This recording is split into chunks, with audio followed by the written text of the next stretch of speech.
तो दोस्तों आज की बड़ी खबरें मुख्य ताज़ा समाचार लेके आपके लिए चलिए फटाफट खबर शुरू करते हैं। उससे पहले चैनल को अब तक सब्सक्राइब ना किया हो तो फटाफट चैनल को सब्सक्राइब कर दे, लाइक कर दे, शेयर कर दे ताकि इसी तरह खबर आप हर रोज देख सके। चलिए शुरू करते हैं आज की पहली बड़ी खबर। राजधानी दिल्ली में कोरोना महामारी का ग्राफ लगातार गिर रहा है। नए मामलों में कमी आ रही है, साथ ही एक्टिव केस भी घटकर 1000 से नीचे आ गए हैं। दिल्ली में पिछले 24 घंटों में कोरोना संक्रमण के 94 नए मामले सामने आए हैं और केवल 7 मरीजों को अपनी जान गंवानी पड़ी है। आपको बता दें कि दिल्ली में अब संक्रमण दर घटकर 0.13% रह गई है। वहीं स्वास्थ्य विभाग की ओर से रविवार को जारी हेल्थ बुलेटिन के अनुसार बीते 24 घंटे में जहां कोरोना के 94 नए मरीज मिले हैं, वहीं 7 मरीजों की मौत हुई है, जबकि शनिवार को 86 लोग संक्रमित मिले थे और 5 मरीजों को अपनी जान गंवानी पड़ी थी। दूसरी बड़ी खबर, बंगाल चुनाव में एक भी सीट न जीत पाने के बाद अब कांग्रेस पार्टी संसद में बीजेपी को घेरने के लिए मुख्यमंत्री ममता बनर्जी से करीबी बनाने पर विचार कर रही है। माना जा रहा है कि कांग्रेस अध्यक्ष सोनिया गांधी जल्द ही लोकसभा में पार्टी के नेता अधीर रंजन चौधरी को पद से हटा सकती है। इस कदम को संसद के मानसून सत्र से पहले कांग्रेस पार्टी के लिए किए जा रहे कई बदलाव का हिस्सा माना जा रहा है। आपको बता दें कि इंडियन एक्सप्रेस की खबर के मुताबिक चौधरी को पद से इसलिए भी हटाया जा सकता है ताकि तृणमूल कांग्रेस से दूरी घटाई जा सके और संसद में बीजेपी और मोदी सरकार के खिलाफ मजबूती से अभियान चलाया जा सके।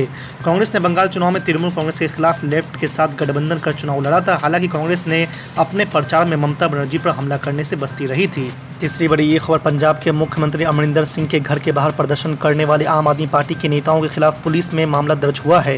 पुलिस ने शनिवार को आम आदमी पार्टी के उन कार्यकर्ताओं को तितर-बितर करने के लिए पानी के बौछार का इस्तेमाल किया जो बिजली बिल कटौती के विरोध में पंजाब के मुख्यमंत्री अमरिंदर सिंह के आवास का घेराव करने के लिए आगे बढ़ रहे थे।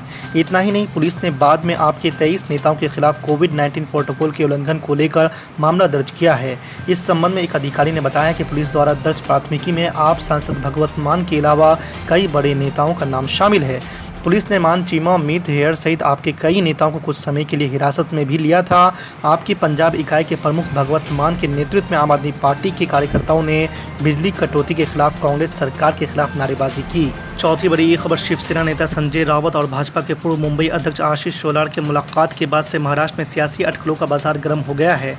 तरह तरह के कयासों के बीच संजय रावत ने अपनी चुप्पी तोड़ी है और शेलार से मुलाकात पर सफाई दी है। संजय रावत ने कहा है कि हम एक सामाजिक कार्यक्रम के दौरान मिले हैं। आपको बता दें कि समाचार एजेंसी ANI के मुताबिक संजय रावत ने कहा है कि मैं आशीष से सिर्फ सोशल गैदरिंग में मिला हूं। महाराष्ट्र की राजनीति भारत और पाकिस्तान जैसी नहीं है।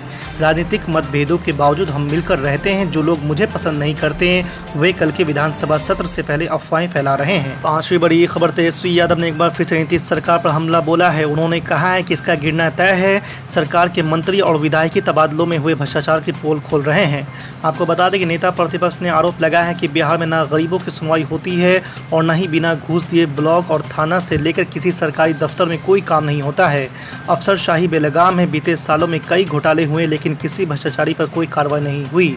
आरोप लगाया है कि जून में कई तबादला बिना पैसे लिए नहीं हुआ है। आरोप लगाया है कि शिक्षा, स्वास्थ्य चौपट है, कानून व्यवस्था ध्वस्त है। इस मौके पर पूर्व विधायक महेश्वर सिंह ने कहा है कि लालू जी गरीब गुरबों की आवाज़ है। उन्होंने कहा है कि हमने तेजस्वी यादव को नेता माना है और ये बिहार के मुख्यमंत्री बनेंगे। छठी बड़ी खबर, उत्तर प्रदेश विधानसभा चुनाव 2022 को लेकर सियासी सरगर्मियां शुरू हो गई है। यूपी चुनाव में असदुद्दीन ओवैसी की पार्टी ऑल इंडिया मजलिस इत्तेहादुल मुस्लिमीन की एंट्री ने सियासी खलबली और बढ़ा दिया है। असदुद्दीन ओवैसी की पार्टी की ओर से एक वीडियो जारी किया गया जिसमें ओवैसी कह रहे हैं कि योगी आदित्यनाथ को दोबारा उत्तर प्रदेश का मुख्यमंत्री नहीं बनने देंगे। अब असदुद्दीन ओवैसी के इस चैलेंज पर यूपी के मुख्यमंत्री योगी आदित्यनाथ ने 2022 में प्रदेश में बीजेपी की सरकार बनने का दावा करते हुए कहा है कि हम उनका चैलेंज स्वीकार करते हैं। आपको बता दें कि समाचार एजेंसी ANI के मुताबिक मुख्यमंत्री योगी आदित्यनाथ ने कहा है कि असदुद्दीन ओवैसी हमारे देश के एक बड़े नेता है। अगर उन्होंने बीजेपी को 2022 के विधानसभा चुनाव के लिए चुनौती दी है तो बीजेपी के कार्यकर्ता उनकी चुनौती को स्वीकार करते हैं। इसमें कोई शक नहीं है कि 2022 में उत्तर प्रदेश में बीजेपी की सरकार बनेगी, ऐसा योगी नाथ ने कहा है। और याद रखो, अगर अब भी तुम इसके बाद ये तमाम हालात के बाद भी अगर तुम नहीं उठोगे तो क्या तुम क़यामत में उठोगे? अगर आज तुम नहीं उठोगे तो कब उठोगे तुम बताओ? मैं तुमको बता रहा हूं कि तुम्हारी बर्बादी के तमाम मंसूबे बनाए जा रहे हैं। तुम्हें खत्म करने के, तुम्हारी शनाख्त को, हमारी पहचान को खत्म करने के मंसूबे बनाए जा रहे हैं। क्या तुम नहीं देखते वो गाजियाबाद के बच्चे को पीने के पानी पीने पर मारा जाता है? क्या पैगाम मिलता है? कब उठोगे मेरे भाई? इस ख्वाब गफलत से बेदार हो जाओ। सेकुलरिज्म को बचाना सिर्फ असदुद्दीन ओवैसी की जिम्मेदारी है, ओम प्रकाश राजभर की नहीं है।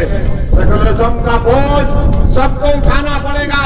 हम 60 साल से खाली कूली बने हुए और जो हमारा वोट हासिल करते गए वो नेता बन गए, विधायक बन गए, सांसद बन गए, मुख्यमंत्री बन गए और हमको एक चपरासी की नौकरी तक नहीं। आज मैं आपसे अपील कर रहा हूं कि नाइंसाफियों का खात्मा इसी वजह से हो सकता है कि हम मुत्तहिद हो जाएं, अपने पार्टी के उम्मीदवारों को कामयाब करें। कामयाब हो सकते हैं, डरने और घबराने की जरूरत नहीं है। मेरे इस जलसे के बाद बड़े बड़े मुनाफिकीन आएंगे, डरने वाले आएंगे जो योगी से डरते हैं, मोदी से डरते हैं, जो इन तमाम सेकुलर पार्टी के नेताओं से डरते हैं। मैं उन मुनाफिकीन से कह रहा हूं कि मैं तुमसे ना डरता था, ना कभी डरता रहूंगा, ना मैं तुम्हारे सियासी आकाओं से डरता हूं। मैं किसी से नहीं डरता, मैं सिर्फ अल्लाह से डरता हूं।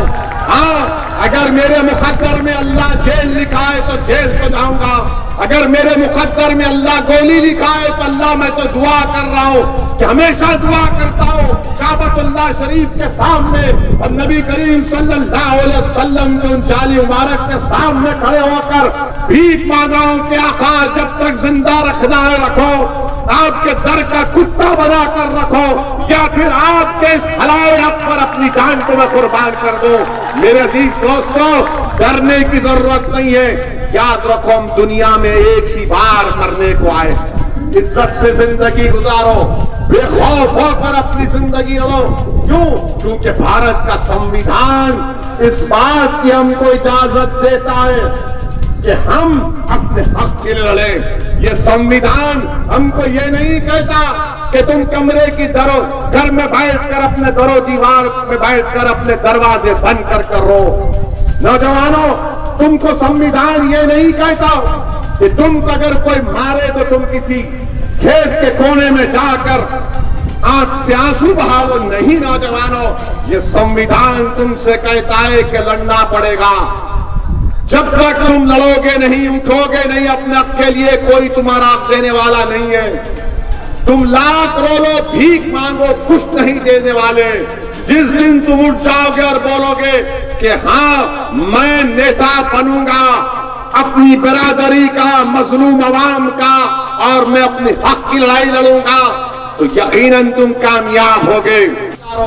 बेखौफ होकर अपनी जिंदगी लो। क्यों? क्योंकि भारत का संविधान इस बात की हमको इजाजत देता है कि हम अपने हक के लिए लड़ें। ये संविधान हमको ये नहीं कहता कि तुम कमरे की घर में बैठकर अपने दरो दीवार में बैठकर अपने दरवाजे बंद कर रो।